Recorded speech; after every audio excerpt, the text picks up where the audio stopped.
Ayan, what's up dribblers at mga shooters, kamusta? Kamusta po kayo? Justin Brownlee hindi nga po nakaporma sa depensang inilatag sa kanya ng defending champion na Australia.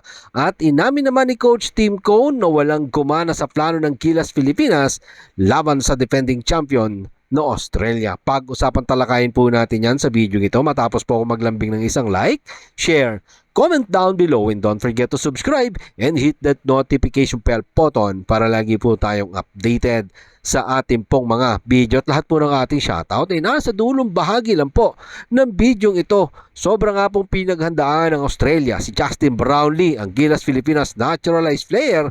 Sa mga unang laro ng Gilas Pilipinas, maganda naging performance ni Justin Noypi Brownlee, pero laban sa Boomers, talaga namang hirap na hirap si Justin Brownlee kumuha ng open look. Hindi nga po makatira ng maayos itong si Justin Brownlee.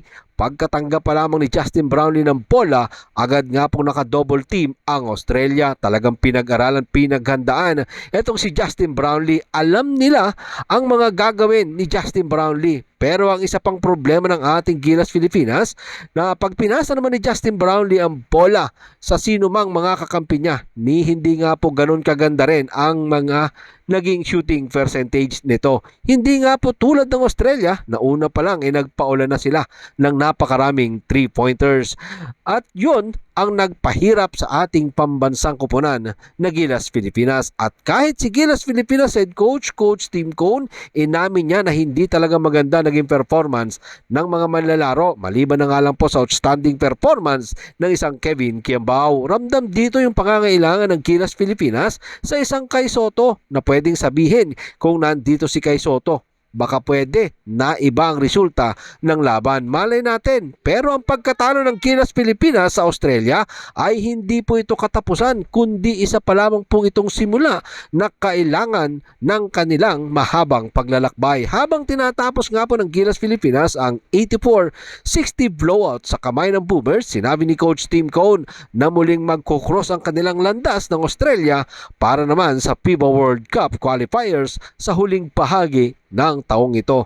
Narito po si Coach Tim Cone sa ulat ni Cherry Ramos sa Spin.ph. We've got them coming up sa qualification ng World Cup. Nasa bracket namin sila. Kailangan nating malaman ng ilang mga bagay sa unahan natin. Kailangan namin talagang i-digest ito. Kailangan naming tingnan ng mga video. Kailangan naming makita kung ano ang nangyayari at magpatuloy. Yan nga po mga sinabi ni Coach Tim Cone. Kailangan ng Gilas Pilipinas ng matinding paghahanda kasi napakabigat ng nasa bracket natin. Una na nga po dyan, itong Australia. Siyempre, nandyan yung New Zealand, Guam. Yan ang nasa bracket natin sa Group A para sa FIBA World Cup qualifier. Sinabi nga po ni Coach Tim Cone na sobrang overwhelmed nga daw po ang Australia sa tournament na ito. Kasi naman mga shooters, 2 times defending champion ito. At imagine mga shooters simula nang sumali sila dito sa Continental Tournament, hindi pa sila natatalo sa 16 games. Sinabi nga po ni Coach Tim Cone na sinusubukan nilang lahat ng bagay pero hindi pa din nga daw po gumana laban sa Boomers. Narito pong muli si Coach Tim Cone. Sa ulat pa din po yan ni Jerry Ramos sa Spin.ph. Sinusubukan namin gawin ang ilang mga bagay pero hindi ito gumana para sa amin. Sinubukan naming panatilihin ang laro sa ilalim, tiyak na uri ng tiempo. Sinubukan naming pumasok sa higit pa sa isang execution type na laro. Sa halip na up and down at na overwhelm lang nila ang ideyang iyon. Hindi namin nagawa ito. Yan nga po mga pag-amin ni Coach Tim Cone. Well, para sa akin, kulang talaga tayo sa consistency sa outside shooting at kung naging consistent tayo dyan, baka may kalalagyan ng Australia sa atin. Pero hindi Ako ay personally believe na darating ang panahon na matatalo din ng ating pambansang koponan ang Boomers. Kung kailan yan, hindi pa natin alam. Maraming salamat po sa inyong panonood. Ano naman po ang inyong maging opinion?